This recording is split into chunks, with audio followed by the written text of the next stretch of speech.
আজকের এই ভিডিওতে আমরা জানব যে online term and theory examination BDP এবং পিজিদের হয়ে গেল সেই অনলাইন এক্সামের যে অ্যান্সার শিটগুলো আছে, অ্যান্সার স্ক্রিপ্টগুলো আছে, সেগুলো কবে থেকে ডাউনলোড করা যাবে এবং কীভাবে ডাউনলোড করব সেটা দেখে নেবো আজকের এই ভিডিওতে। তো ভিডিওটা শুরু করার আগে ছোট্ট একটি রিকোয়েস্ট, যদি চ্যানেল নতুন হয়ে থাকো তাহলে চ্যানেল সাবস্ক্রাইব করো, কারণ কোয়ালিটিযুক্ত ভিডিওর সাথে এই চ্যানেলে এইরকম ভিডিও সবার আগে দেওয়া হয়। তাহলে চলো আজকের এই ভিডিওটা স্টার্ট করি। স্টার্ট করার জন্য করবে এইভাবে যে তোমাদের যে ক্রোম ব্রাউজারটা আছে সেই ক্রোম ব্রাউজারে ক্লিক করতে লাগবে। ক্রোম ব্রাউজারে ক্লিক করার পর তোমার যে অনলাইন এই যে পোর্টালটা আছে, মানে এক্সাম দেওয়ার যে পোর্টালটা আছে, সেটা পোর্টালে গিয়ে তোমাদের লগ ইন করতে লাগবে। যে এনরোলমেন্ট নাম্বার, তার phone number, date of birth দিয়ে লগ ইন করতে লাগবে। তোমাদের জানোই কীভাবে লগ ইন করতে হয়, যেহেতু তোমরা এক্সাম দিয়েছো সেইভাবে এক্সামটা দেবে। এক্সাম দেওয়ার পর এরকম একটা ইন্টারফেস চলে আসবে।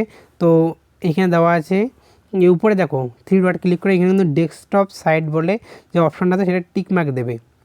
এখানে কিন্তু আমি এই যে টিকমার্ক দিয়ে দিচ্ছি, এই যে টিকমার্ক দিয়ে দিলাম, তো এইরকম একটা চলে আসবে। তারপর এখানে দেখো কী কী লেখা আছে, এই নো অ্যাটেম্পট লেখা আছে, তারপর ইন প্রোগ্রেস, তারপর কমপ্লিট নিচে দেখো কী লেখা আছে, subject name, paper name, status, action নিচে দেখো প্রিন্ট বলে অপশন অনেকগুলো চলে আসছে। মানে যে সাবজেক্টগুলো তোমার আছে সেগুলো ওর অ্যান্সার শিট প্রিন্ট করার জন্য অপশন দেওয়া আছে। তো আমি প্রিন্টে ক্লিক করবো, কী লেখা আছে সেটা দেখবো।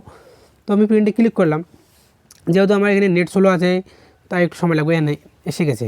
তো এইখানে দেখো পরিষ্কারভাবে লেখা আছে যে your answer script PDF file is being generated in the system and will be available for down soon. এই কথাটার মানে হচ্ছে যে মানে তোমার যে অ্যান্সার স্ক্রিপ্টটা আছে সেটা জেনারেট হচ্ছে, মানে তৈরি হচ্ছে, জেনারেট হচ্ছে সিস্টেমের মধ্যে, এবং খুব শীঘ্রই সেটা অ্যাভেলেবেল হবে। তার মানে খুব শীঘ্রই তোমরা সেটা ডাউনলোড করতে পারবে। তাহলে তোমরা এই রঙ চেক করতে থাকো, যখনই মানে এটা জেনারেট হয়ে যাবে তোমরা সেখান থেকে এইখান থেকে প্রিন্ট করতে পারবে। সেটা হবে খুব শীঘ্রই। তাহলে তোমরা এইভাবে ডাউনলোড করবে। তো ভিডিওটা কেমন লাগলো, ভিডিওটা যদি ভালো লাগে লাইক করো, কিছু জানার থাকলে কমেন্ট করো, চ্যানেল নতুন চ্যানেলটি সাবস্ক্রাইব করো। তাহলে আজকের জন্য এই পর্যন্ত, বাই।